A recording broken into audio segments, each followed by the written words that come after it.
Morning peeps, good morning everyone. How's everyone doing? Hopefully you guys are all doing well. Don't forget, if you're new to the channel, like, share, subscribe. Thank you so much to all of you that are doing that. And obviously you guys are doing it because late last night we got to 48,000 subscribers. 48,000. So yeah, again, thank you so much to all of you that are subscribing. A couple of quick things. Don't forget, we are doing a live tonight at 8 o'clock. So make sure if you're not busy that you pass through. We haven't done a live for ages. Again, it could last an hour, could last 2 hours, but it will be fun. It always is fun. So yeah, make sure you join me 8 o'clock this evening for the live. A lot of you want an update as to what's going on with the weight cut. We're still doing it. We just couldn't release a video last week Sunday because we were out of the country all week, but we are going to drop a video this Sunday. I'm actually going to go and do a bit of road work in a couple of hours. We are around 86 kilos at the moment. Remember, we started the challenge at 95.4 kilos. The aim is to get to 79.9 kilos, which is 175 pounds. We have 2.5 weeks to go. We are definitely doing it. We are definitely going to get that target. So yeah, it hasn't been easy. I can't lie to you. It's been very, very tough. I want to drink. I want to eat a burger. I want some chips, but we've had to kind of say no to all of that and stick to the plan. So yeah, I can't wait until it's over, but that's what a challenge is, right? A challenge is supposed to be difficult. So yeah, the next video will be out this Sunday, the road to 175 pounds, episode 5, I believe. Give it a follow and a watch if you can, peeps. All right, what is there to talk about? Let's have a look. Eddie Hearn believes Joshua versus White rematch is gone forever. Yeah, absolutely. Done. This fight is never ever going to happen again. Not just because of the situation with Dillian Whyte, which we don't know how it's going to pan out, but just because of their ages as well. I mean, look how long it took for the second fight to happen. I mean, the first fight was, when was that again? 2015.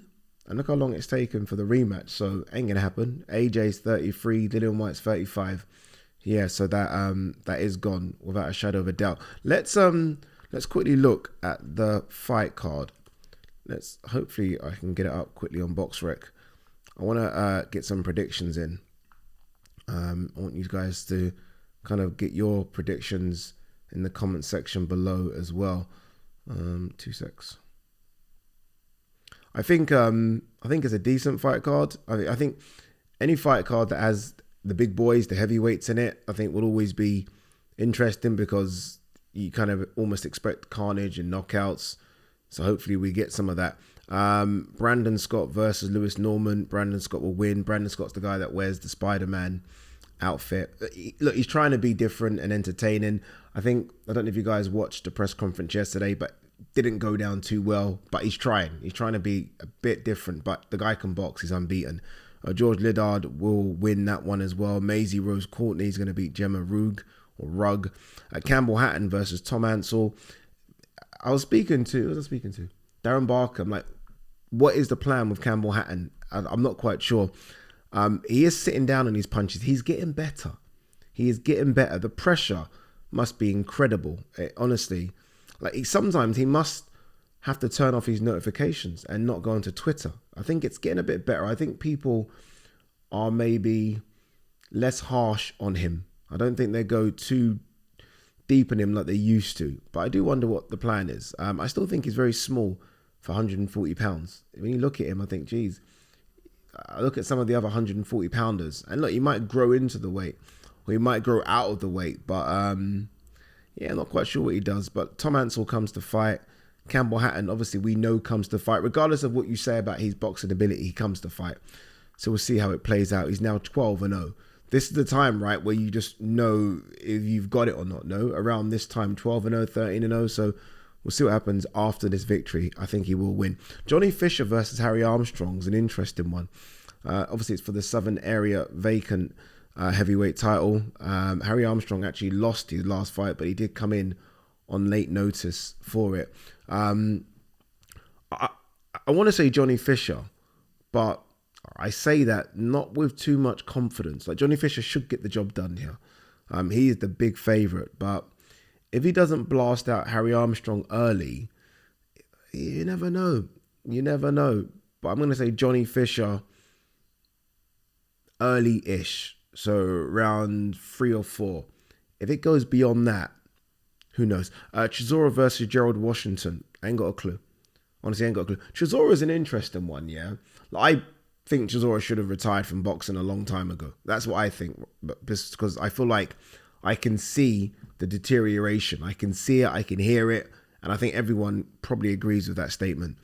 But then you look at these defeats recently, and he's lost to Tyson Fury, the #1 heavyweight on the planet. He's lost to Joseph Parker, I think was actually looking very good under Andy Lee. And he's lost to Alexander Usyk. In between that, he beat Kubrat Pulev.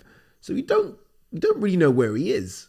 I guess maybe we do actually, because maybe you look at the Kubrat Pulev win, and it was razor thin, could have gone to Pulev. And I guess that's where he is. So is that guy there above Gerald Washington? Not sure. Should be. I mean, it should be, because Gerald Washington ain't that great either. Gerald Washington, since he lost to Deontay Wilder, I remember him when he took that Deontay Wilder fight on. I think he was like 18-0 and 1 draw. And he got knocked out by Wilder in the 5th. And since then, I think he's had something like 4 defeats out of 6. I think one of the wins has actually been against Helenius. But yeah, I don't know. He actually looks so much more fresher than Chisora, like way more fresher. And that's obviously because he took up the sport late. He's not had a longer career like Chisora's. I don't know. Chisora's been in this game for a long time and has had hard fights for a long time. I think this is one of the fights where I think it will be a bit of a carnage. It'll be carnage. I mean, Gerald Washington can crack. Chisora knows how to absorb punishment, or at least I think he does. And Gerald Washington isn't as good, like I said, as Joseph Parker, Alexander Usyk, Tyson Fury. So, look, I ain't got a clue. We'll see. Philip Hrgovic versus Dempsey McKean, Battle of the Unbeatens. Yes, it's Battle of the Unbeatens, but there are levels to this. I mean, Hrgovic, by most people's rankings, is a top 10 heavyweight. I think that's fair, just. I think he's floating around that kind of 10-11 mark. Again, I wasn't very impressed with his Zhili Zhang performance, but that was Hrgovic on his worst day. It was. Obviously, personal issues outside the ring, the passing of his father, and he just didn't look good. Didn't seem to know how to handle the southpaw stance of Zhili Zhang. Dempsey McKean's also a southpaw, but Dempsey McKean is not as good as Zhili Zhang. I think we've gone on to now to see how good Zhang is. Hrgovic should get the job done here, and should get the job done within the distance as well. But Dempsey McKean can crack a little bit. But I'm going to go Hrgovic to stop McKean mid to late. Like, I think he might have to work for it a little bit, just because an unbeaten fighter is an unbeaten fighter. They come with their own problems, right? Their own confidence that they can't lose. But again, Hrgovic is a very, very good fighter. I do wonder if Hrgovic has gone a bit stale. Like, I remember when Hrgovic was brought in by David Haye. Do you remember that? When David Haye was going to fight Tyson Fury, Hrgovic was, what, a 21, 22-year-old there. Everyone was talking about him, everyone. And there are sort of videos of him and Wilder just going toe-to-toe, and him taking Wilder's right hand and him dishing it out as well. I think everyone thought, okay, he's going to go. And it just hasn't happened. So I think he needs a good performance to remind people of the talent he has, because I feel like it's been forgotten a little bit.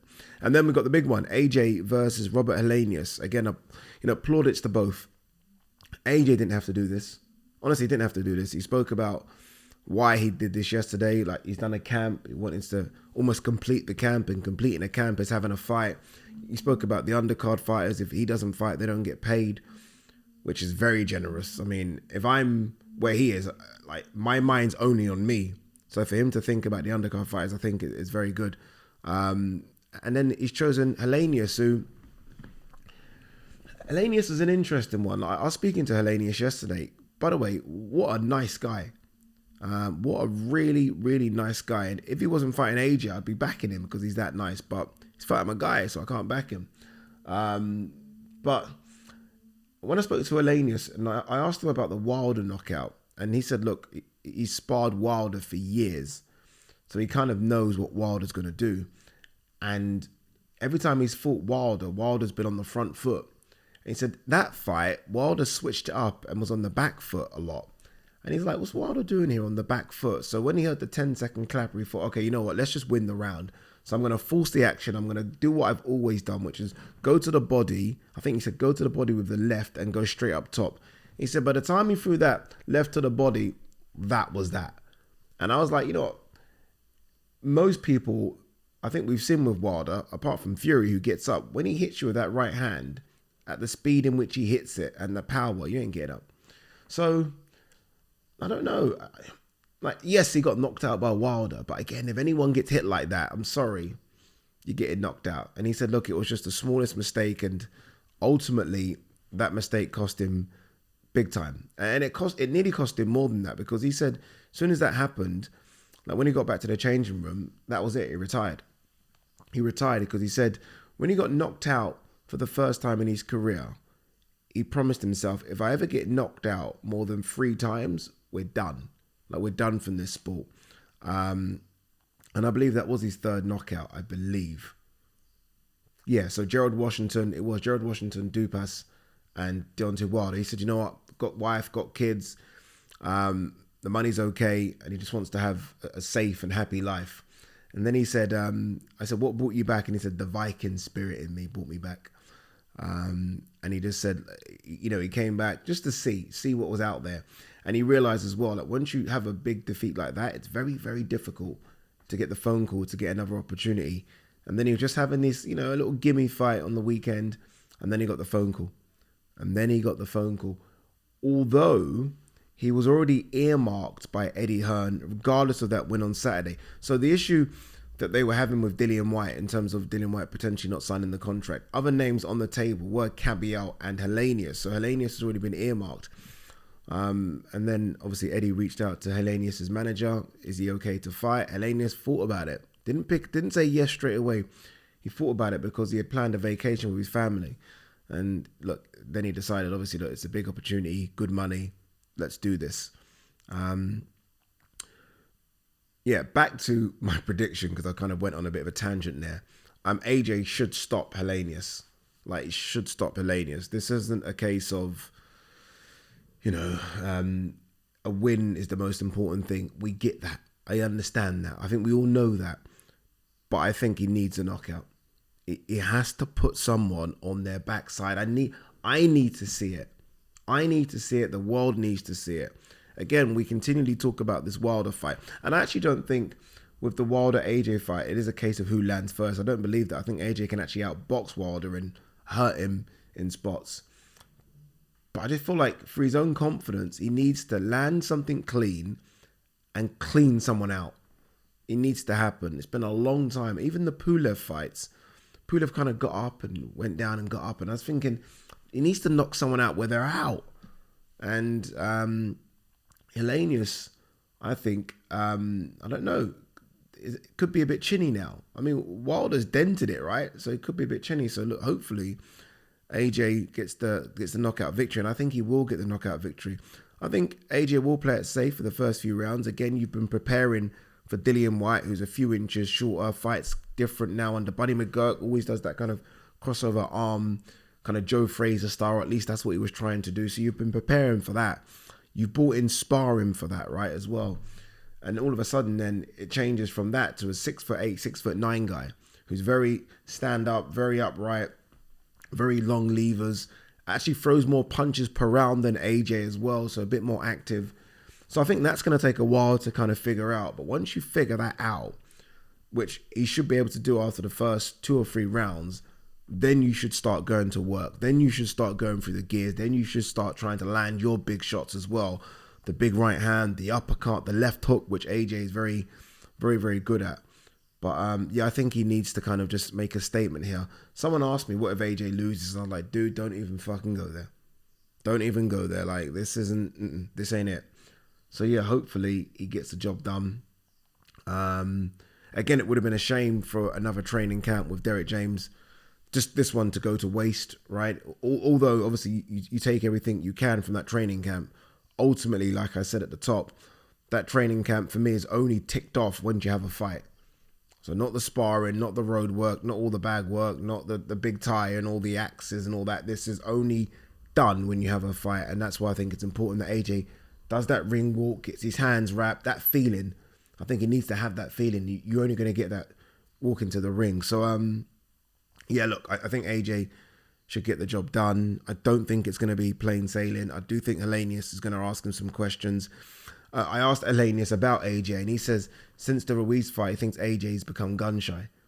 That's what he said, not my words, his words. He thinks AJ's become gun shy, which might be the case. Which might be the case, right? I mean, it does seem to have affected AJ more than we know. It'd be interesting when it's all said and done with AJ for him to be open and honest about how much it did affect him, because I think you can clearly see he has gone a bit gun shy. But look, fingers crossed he gets the job done. I'm just happy the fight card's happening. It's good for the undercard fighters who, look, if they don't fight, they don't get paid. You know, it's okay with the guys, you know, in the main portion of the card who, you know, financially are okay. But a lot of these people, again, your Brandon Scott, your George Liddards, your Maisie Rose Courtney, you know, they're not millionaires. You know, they only get paid when they fight. They don't have big sponsors behind them. So I think it's good for them as well. So yeah, looking forward to it. I think it's still a sellout, I think, which is good. And again, well done to DAZN for not chucking this on pay-per-view. Like, I've always thought for a few years that AJ was a pay-per-view fighter and he could fight anyone. But I think it's smart. Like, Helenius isn't a pay-per-view opponent. Dillian Whyte was, because of their history, and it would have sold well. I think it's smart and it's very good to put this one as part of your DAZN subscription. All right, enough of that. Anything else before we pack up? Jamal Charlo warns Canelo is going to see what Lions Only is all about. Yeah, but I think you might see what Canelo has to offer as well. I think it's going to be a good fight. But I think Canelo is... I think people think that maybe Canelo's on the slide, and maybe he is, but he's on the slide from a very, very, very, very high mountaintop. Do you know what I mean? He's not on the slide from where your average world champion is. He's on the slide from up here. So even if he slides down here, he's still above numerous world champions. Remember, he's undisputed at 168. So I think Canelo's going to surprise a few people as well. I think Jamal's going to bring it, but ultimately I can see Canelo breaking him down. Like, I think Canelo will watch a lot of that Brian Castano first fight where Castano just bullies Jamal and Jamal doesn't like it. Yes, Jamal adjusted in the second fight, but I think you take a bit from that first fight. And we'll see. We'll see how it plays out. Not too long to go for that one. Regis Prograis versus Devin Haney. A date and a venue still being worked out. Yeah, but it is going to happen. It's going to happen on DAZN as well. I think I'm flying out for that one. What are they thinking? October, I think is the date we're looking at. Good fight. Let's see what Devin Haney can do at 140 against Prograis. And look, I'm happy for Prograis. He's been asking for a big name. He's got it. Didn't look great his last fight. Some might say nor did Devin, but Devin was fighting Loma, to be fair. Prograis was fighting Zorilla. Different opponents, different level of opponents. So we'll see how it plays out. Chisora erupts over White's positive test. Everyone who gets caught, 10-year ban. F everybody. Yeah, he said that. And he was saying a lot of crazy stuff, but this one wasn't crazy. And he's right. 10-year ban. Simple, isn't it? If a boxer knows that potentially they're going to get a 10-year ban, which is the end of their career, you won't cheat. I mean, if you do, you're stupid. But I think you won't cheat, knowing that it's 10 years. I think most boxers understand that the punishment, I mean, they must weigh up the punishment and the reward. So the punishment is probably going to be a couple of years max, which for most boxers is 2 or 3 fights. 2 or 3 fights. It's not enough, is it? It's not enough. And they weigh up the reward of, if we don't get caught, then, I mean, obviously we're fighting in the ring as supermen. So they weigh it up. You weigh it up of, okay, 10-year ban and the reward. 10-year ban is making you think, fuck the reward, we're not cheating. People think it's a bit much, 10 years. I don't think so. I mean, I know people that get banned 4, 6, and 8 years in athletics. You get banned 6 years sometimes in athletics for running in a straight line. So how does that even make any sense?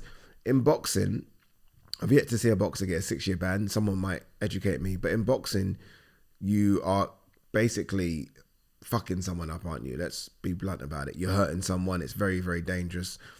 boxers go in the ring and come out and a little bit of them is gone all the time. Even the ones that are defensively very, very good, a little bit's gone because it's a brutal sport. You are doing that, and if you're caught, you're getting a year, 2 years. In sprinting or in any athletics discipline, you're getting 6 for running around the track a few times and running fast for 100 meters. Boxing needs to sort itself out. Clarissa Shields has signed a new multi-year agreement with the PFL. I guess go and get your money. Go and get your money. If I'm Clarissa, this is where I try my hardest to sell that Shadesha Green fight and Savannah Marshall rematch. To get as much money you can there and maybe call it. I don't see anyone else. I mean, I can't think of anyone else coming up for an 154 pounds to fight her, or even any of the big 147 girls. Unless Clarissa can get down, but yeah, I'm not quite sure. What's anything else?